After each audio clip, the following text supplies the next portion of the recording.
Hi, I'm Sarah and welcome back to my channel, Rosie Home. On my channel, I share all things to do with homemaking and motherhood. There are recipes, hauls, cleaning videos, lots of things over there for you to enjoy. So please do subscribe to my channel if you like that kind of thing. So in today's video, I am going to share with you how to make the most of your roast. So every week I like to cook a roast chicken. I find it's the cheapest way to buy chicken and it feeds us for pretty much the whole week. In today's video, I am going to roast one large chicken from the supermarket and I am going to make 5 meals out of it. Yes, you heard me right, that is 5 meals out of one chicken.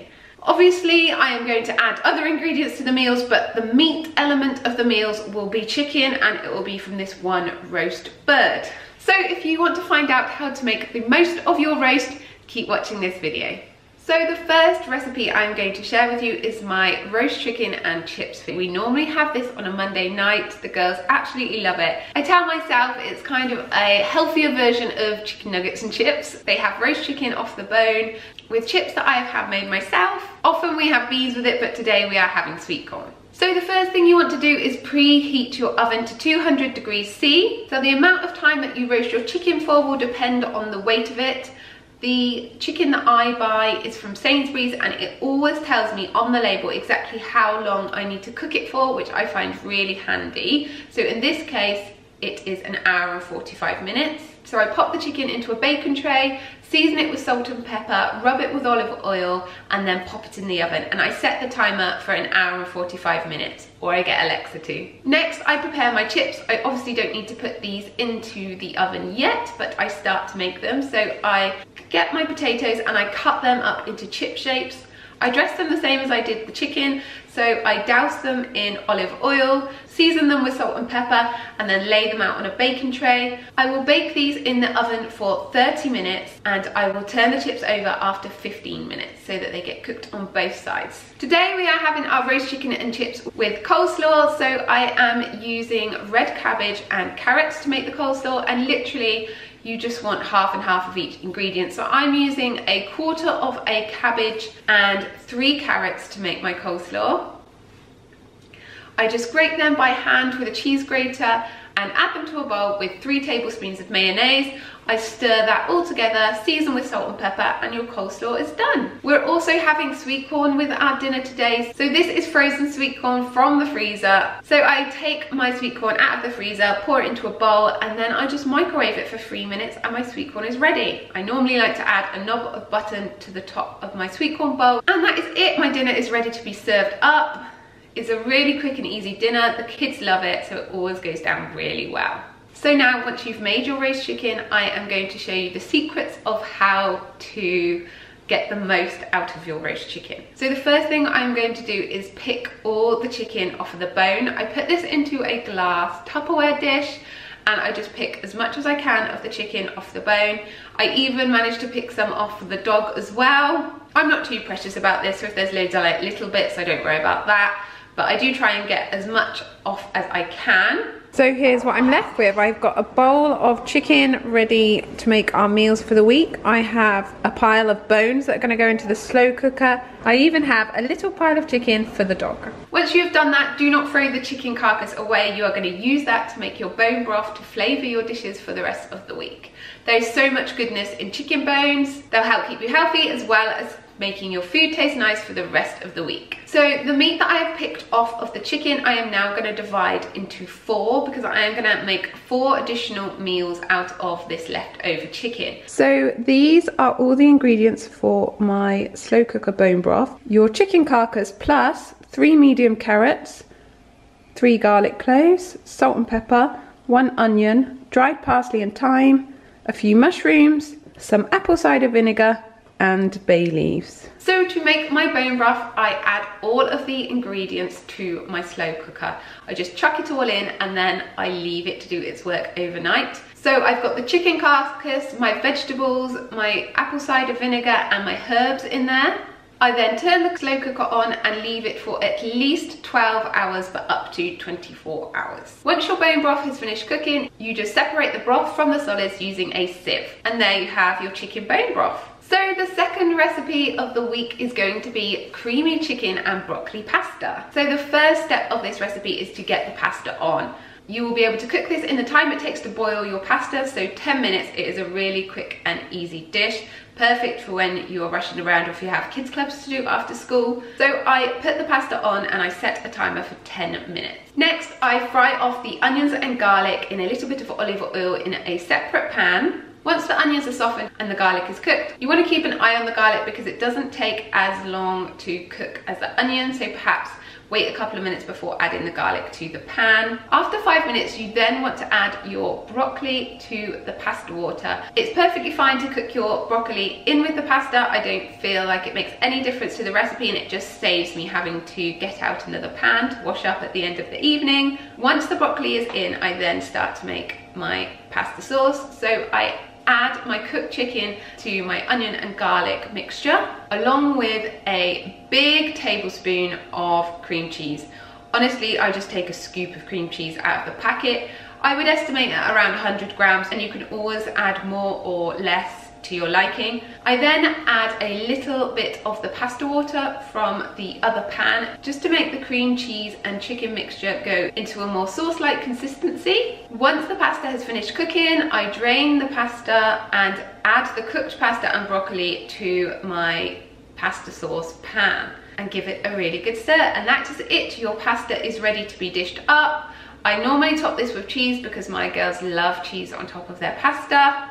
And that is it, another dinner made. So the next recipe of the week is chicken and apricot couscous. So these are the ingredients for tonight's chicken and apricot couscous. We have got 150 grams of cooked chicken, 1 packet of couscous, we're going to use 300 grams of that, some parsley and coriander, these are from my plant that I have living in the kitchen, 6 dried apricots, 12 cherry tomatoes, a teaspoon of smoked paprika, a teaspoon of cumin. These are frozen bits of lemon. Basically, when I've got a lemon, I chop it up and put it in the freezer and freeze it. And then when I need a bit of lemon, I just take it out of the freezer and use those in whatever recipe I'm cooking. Please don't do that, Rosalie. Now 5 apricots, a red onion, a garlic clove, and some tomato puree. And not forgetting 250 mils of your pre-made chicken stock that you made from the chicken carcass. So the first step is to heat the oil in the pan and add the onion and garlic. Again, onion takes a lot longer than garlic, so make sure you add that for a couple of minutes before putting your garlic into the pan. If you're crushing garlic, it really does not take long at all to cook. The next step is to add the cooked chicken to the pan. Allow that to warm through for a couple of minutes. In a separate pan, I bring my chicken stock to boil. I also add a chicken stock cube to the chicken stock just to make it extra flavoursome.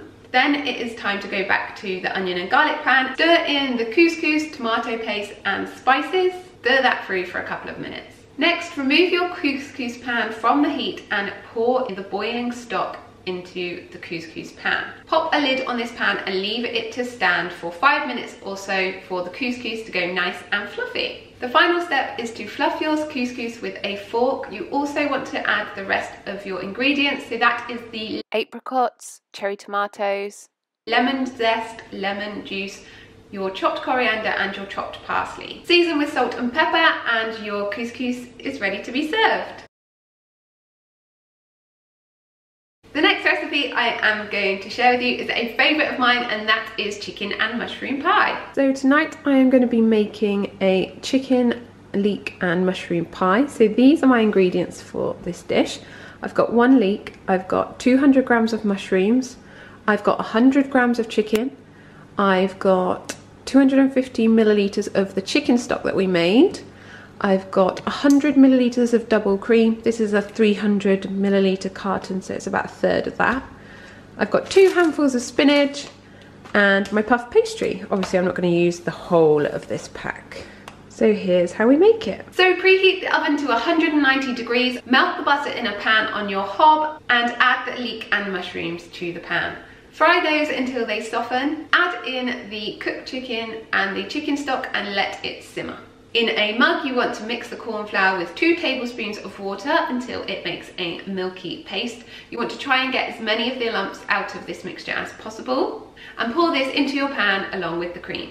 Your sauce is really coming together now, so bring it back to the boil and simmer until the sauce thickens. You now want to prepare the top of your pie. So I am going to lay out my puff pastry roll. I just bought the puff pastry ready-made from Sainsbury's, and I am going to cut out a lid for my pie dish. I cut a bit off the width of my pie dish, and then I draw around the whole pie dish with my knife so that the pie lid fits perfectly. Any excess I save, and I'm actually going to decorate the top of my pie and draw a little R and M on it. You could make a leaf or anything to make your pie look a little bit pretty. Once the pie filling is nice and thick, you want to remove it from the heat and add your handfuls of spinach leaves to the pan. Keep stirring until the spinach has wilted, and then if you want to pour that into your pie dish, lay your puff pastry lid on top of the pie dish and just crimp the edges with your fingers. You do this with your thumb and forefinger, and you kind of like squeeze them together. It looks a bit strange, but once you get the hang of it, it's really quite easy. You sort of push down with one finger and push up with the other thumb, and you get this nice crimped effect around the edge of the pie. You want to brush some olive oil over the top of your pie, and your pie is finished. You just need to bake that in the oven for 20 minutes, and then when it's ready, serve it with your choice of vegetables. So the last recipe I am going to share with you today is a roast chicken soup recipe. These are all your ingredients for your chicken soup. We've got 3 medium carrots, 2 onions, 1 garlic clove, lemon wedge, an OXO cube, your cooked chicken. This is probably about 100 grams. You could use more or less depending on what you have. Some olive oil, some Greek yogurt, 200 grams of garden peas, some dried thyme, and your chicken broth. This is actually all I have left now. You will need about 1.4 litres of chicken stock. So what I'm going to do is just top that up with boiling water, and obviously I'm adding my stock cube into there to intensify the flavour. So the first step is to heat the oil in the pan and add your chopped onion and chopped carrots to the pan along with your dried thyme, and fry those off until the onions and carrots begin to soften. Next, you want to add your chicken broth along with the chicken stock cube. You want to bring that to the boil and leave to simmer for 10 minutes. After that amount of time, you want to remove half of the mixture and blend it. You can either use a stick blender. I don't have one of those, so I'm going to add mine to my NutriBullet and just blend the mixture up in that before adding it back to the soup pan.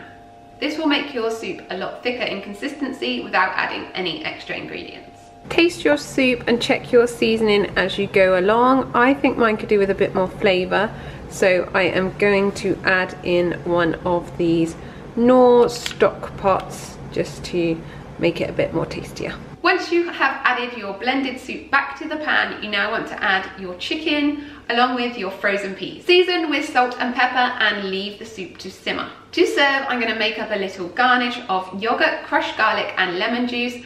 After I've served my soup in bowls, I am going to drizzle a little bit of the yogurt mixture over the top of the soup bowls for a little bit of added flavour and because it looks pretty too. So that is it. That is all of the week's recipes. I hope you've enjoyed this video. I know it's a little bit different, but if I'm trying to save money, this is always something I do. A roast chicken costs about £3.80, and honestly, it will go so far. I hope you've enjoyed this video and I hope it's inspired you. If you're cooking chicken this week, this is such a good way to keep the cost of your weekly shop down. Meat is one of the most expensive items on our food shop, so any ways that I can help keep that down, I love. If you did enjoy it, then please do subscribe to my channel. I am going to be doing lots more recipe videos over on my channel because you seem to love those. Please do let me know if you would like to see more recipe videos. If there's anything in particular you want me to share, then please let me know in the comments below. Thank you for watching, and I will see you in my next video. Bye!